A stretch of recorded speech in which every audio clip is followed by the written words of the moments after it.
Soto est né à Ciudad Bolívar, en Guyane vénézuélienne, le 5 juin 1923, dans un pays où l'impressionnisme était encore l'expression de la modernité. La découverte du cubisme et son goût pour l'art l'amènent à suivre des études à l'École nationale des beaux-arts de Caracas. En 1950, à l'âge de 27 ans, il décide de partir pour Paris, où il se lie à une nouvelle génération d'artistes. Très vite, son travail va retenir l'attention de la critique.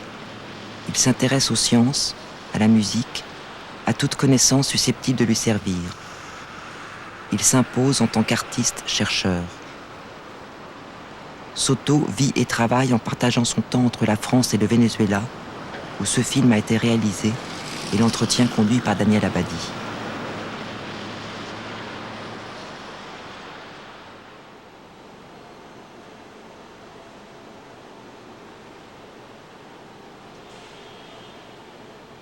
Depuis plusieurs années, Soto crée des volumes qui, sous certains angles, sont perçus comme une masse.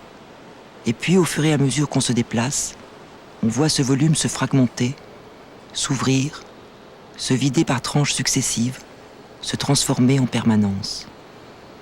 Cet aspect nouveau de son travail privilégie le caractère sculptural.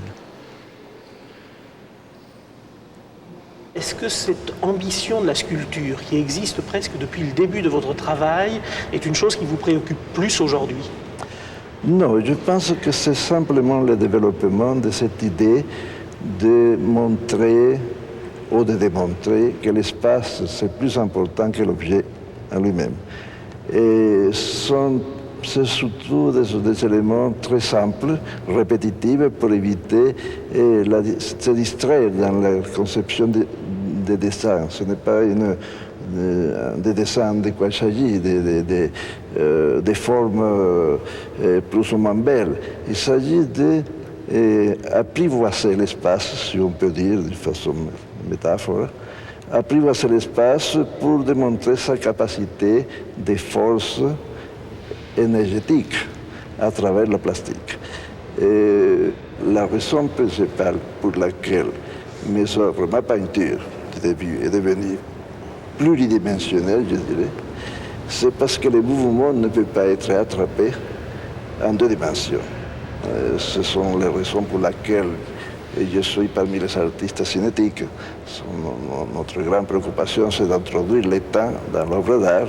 C'est une question, comme vous savez bien, c'était la grande préoccupation surtout au début du siècle, particulièrement avec les cubistes. Et à travers de cette tridimensionnalité, on arrive à une quatrième dimension que c'est le mouvement. C'est pour ça qu'il est très difficile de revenir sur une surface bidimensionnelle. Je suis toujours obligé d'introduire une autre dimension, disons tridimensionnelle typique de la sculpture, mais avec la différence que mon travail sculpturel, au lieu d'être une masse opaque, une masse solide, c'est plutôt à l'envers. Il n'y a plus de masse, il n'y a que la circulation de cet espace fluide qui m'intéresse particulièrement. Est-ce que vous avez le sentiment que ces volumes virtuels sont en quelque sorte l'aboutissement de la rêverie sur le carré blanc sur fond blanc de Malevich que vous avez entreprise dans le début des années 50 ? Bon, il y en a évidemment, un grand rapport, surtout par la question conceptuelle. Ce carré blanc de Malevich, c'est un point philosophique de l'art. Comme un jour je vous ai raconté, j'ai vu le tableau 10 ou 12 ans après avoir connu son existence. Et ce tableau, sans l'avoir jamais vu, m'a influencé jusqu'aujourd'hui, par exemple. Alors, le volume virtuel, c'est le moment actuel où je suis embarqué de toute force là, et c'est aussi quelque chose de philosophique. Tout ce qui est virtuel touche la philosophie, puisqu'il ne peut pas s'attacher directement à l'objet. Ça devient quelque chose d'irréel, pour mieux dire, d'une nouvelle réalité. Pourtant, Malevich, ce carré blanc continuera à être pour moi un plan de référence, un point essentiel dans mon travail et dans les concepts que j'ai sur l'art, surtout sur l'art du XXe siècle.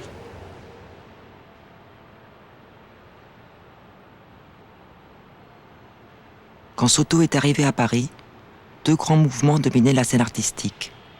L'informel d'un côté et l'abstraction géométrique qui a influencé ses tout premiers travaux.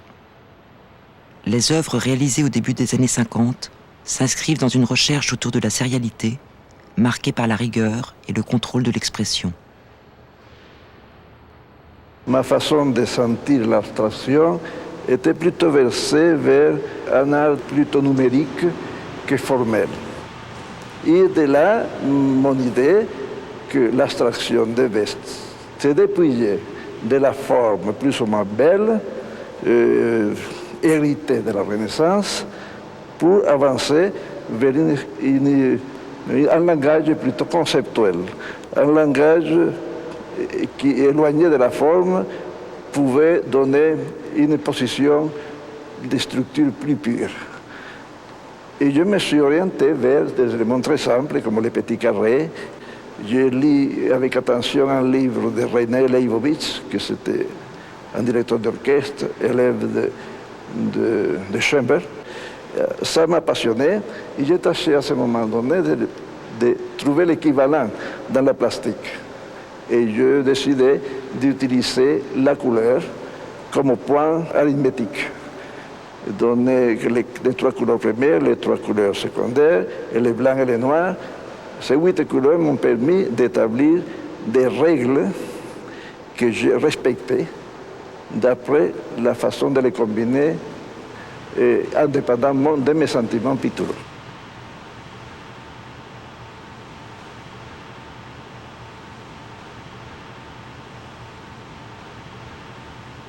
Dans ces tableaux, vous avez choisi un format carré qui va devenir un format essentiel pour vous et qui est le format de la neutralité. Alors, est-ce que dans le fond, ce format carré ne correspond pas aussi, d'une certaine façon, à deux choses? Échapper justement à la forme symbolique de la Renaissance, c'est-à-dire un format vertical, c'est une figure, un format horizontal, c'est un paysage, et d'autre part, une sorte d'hommage à l'esprit de la géométrie tel qu'il avait été défini dans la peinture abstraite de Malevich, par exemple. Je pense toujours, et j'ai toujours soutenu, que les carrés, c'est la seule forme inventée par l'homme. On trouve toutes les formes rondes, triangulaires, toutes sortes de formes, mais les carrés parfaits, même si on insiste à me dire que dans les matériaux comme ça, dans les verres, dans les quartz, on peut trouver à travers un microscope un élément carré. Je suis certain que les carrés, on ne les verra pas exactement en tant que phénomène strictement régulier. Les carrés, pour moi, c'est aussi comme la musique, c'est un apport de l'homme à la réalité. Donc, si j'avais besoin d'échapper au dessin Renaissance, je dû prendre plutôt les carrés en tant qu'élément plastique les plus dépouillés. Et je tiens à défendre cette, je ne dirais pas une théorie, cette intuition ou ce respect que j'ai pour les carrés, je continue à défendre comme un apport, peut-être l'apport plus important de l'homme à l'état formel de la plastique.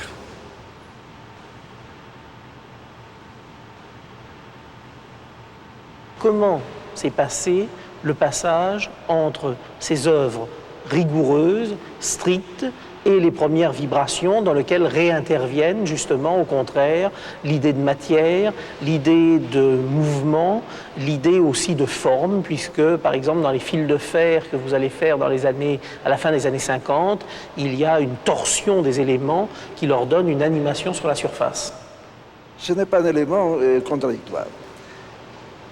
Il s'agissait à ce moment-là de trouver les toutes petites possibilités de la vibration. Si la ligne était toute droite, il avait un mouvement, mais pas une vibration. Si la ligne, par contre, devenait irrégulière, il avait comme une façon de fractionner au maximum la vibration. Et c'est pour ça que toutes ces lignes tordues, chaque ligne a une expression particulière de vibration. Et comme mon intérêt, c'était de montrer la vibration dans toutes les possibilités, j'étais fasciné à l'idée de pouvoir les transmettre à travers des éléments très irréguliers, quand le résultat était pluraliste. Plutôt, au lieu d'être répétitif, il devenait comme une espèce de source presque infinie de particules vibratoires.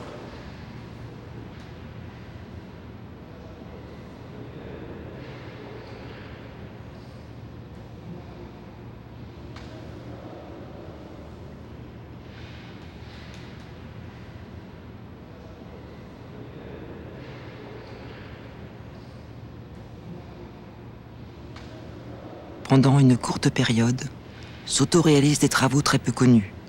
Quelques grands assemblages dans lesquels des objets de rebut, des objets tirés de détritus, sont réutilisés. L'œuvre peut comprendre un assemblage qu'un nouveau réaliste comme Tinguely aurait pu signer, et puis d'un autre côté une partie dans laquelle le jeu de transparence, le jeu des gris et des moires, est à proprement parler un Soto classique. Est-ce qu'à ce moment-là, vous avez eu une hésitation sur la voie à suivre dans votre travail? Non, non, pas du tout. J'étais conscient que mon idée, c'était de montrer que n'importe quoi était possible, quel matériel était possible, de la même façon que je suis sorti de plexi pour arriver à faire souder, et qu'aujourd'hui je travaille avec des nylons, et que n'importe quel matériel était bon, pourvu qui rentre dans la conception de matérialiser l'élément. Je ne dirais pas un compromis, c'est comme démontrer que l'idée de la vibration pouvait atteindre aussi des éléments dépréciés par la société. Et quand j'ai fait ces œuvres-là, je me suis dit, bon, tout est possible dans ce domaine, on va faire d'autres démarches, mais je suis très content d'avoir passé par là parce que ça m'a libéré d'une structure abstraite, géométrique, qui pouvait me traîner dans un impasse.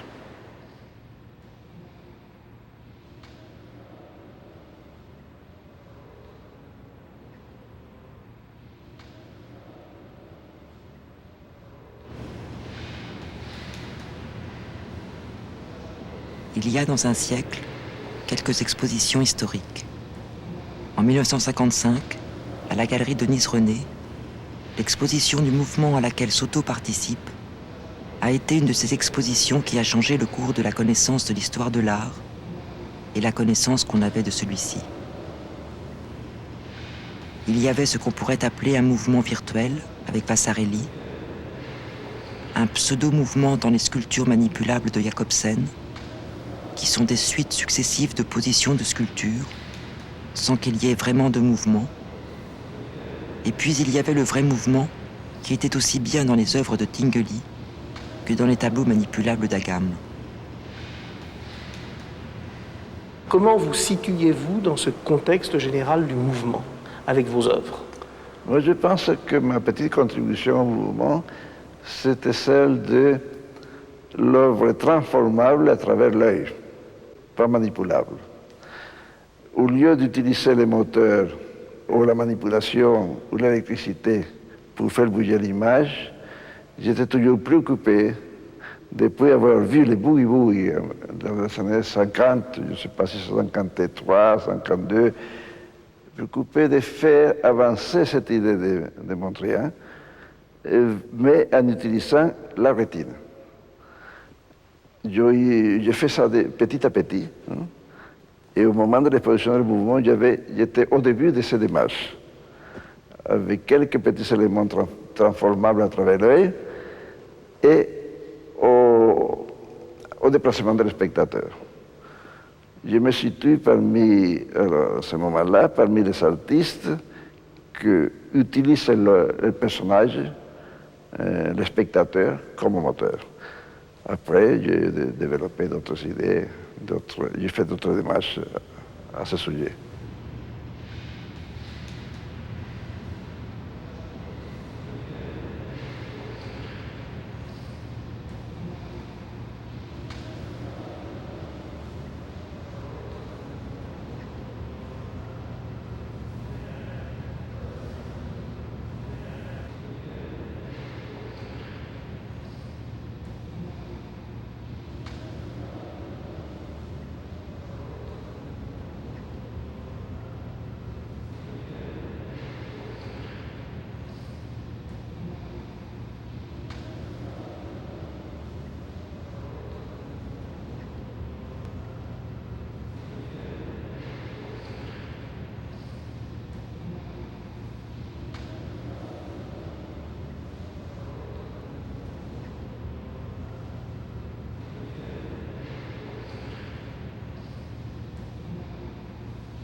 Cabecito, vamos a bailar.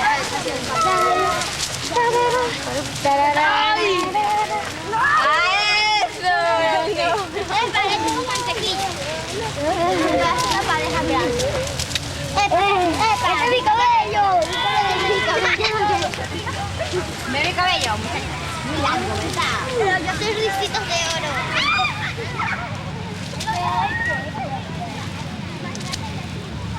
Les pénétrables, qu'est-ce que c'est? Au début, c'est l'idée. L'idée que aussi, j'ai retrouvé plus tard à Monet quand il a fait ce nymphéa qui entourait le personnage. Et c'est Jean Clay qui m'a mené, viens voir cette œuvre, que je suis certain que tu ne l'as jamais vue qu'en photo. Et quand je suis allé là, que je me suis vu au centre de l'œuvre, je me dis, mais c'est impénétrable ça. Et il était en train de remplir l'espace, d'entourer le personnage. Et plus qu'un spectateur, c'est quelqu'un qui était aussi à l'intérieur. Une autre chose merveilleuse, et aussi incompréhensible, c'est l'histoire de Menina de Velázquez. Velázquez, pour la première fois, l'artiste renverse les valeurs. Et l'artiste n'était pas celui qui observait la réalité, il était à l'intérieur de la réalité. Et tous les personnages importants étaient avec lui à l'intérieur d'un espace tout à fait nouveau, tout à fait inventé par lui. Alors, je pense que cette idée du pénétrable, elle est nourrie par tous ces petits détails des choses, n'est-ce pas? Mais je ne suis pas parti avec ces notions pour faire le pénétrable. Je les ai étudiées après le pénétrable. Est-ce que vous n'aviez pas quand même, à l'époque, plutôt le sentiment qu'il fallait créer un nouveau rapport entre l'œuvre et le public que ce sentiment de vous inscrire dans la continuité picturale? Bon, il est évident, c'est une époque où tout le monde sentait que l'esprit de la participation devait être très important. Cette idée de participation, nous l'avons sentie en tant qu'artistes. Nous avons commencé pour créer des œuvres dans la rue et des manifestations qui n'étaient pas typiquement picturaires. Ce n'était pas le tableau avec la couleur, c'était plutôt la couleur dans l'espace, on jouait avec la couleur. Et tout ça était sans doute une partie de cet ensemble social dont la participation commençait à se faire sentir. Et pourtant, le pénétrable, c'est une conséquence, mais en même temps, le pénétrable garde aussi cette idée d'envelopper l'homme, pas envelopper, de lui démontrer qu'il est une partie constituante de l'espace.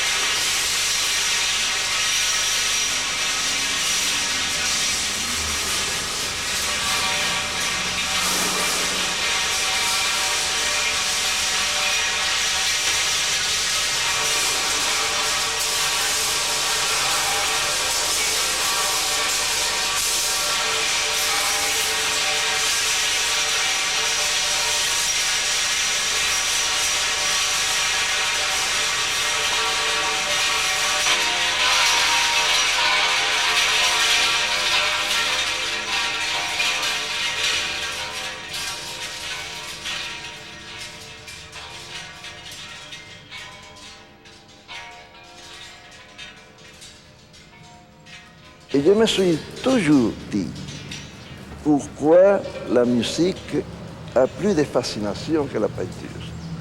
C'est parce que la musique avait le temps. Et ça restait quand même abstrait. Alors je me suis dit que la peinture devait arriver à avoir, sans perdre sa qualité visuelle, sa qualité d'espace, une espèce de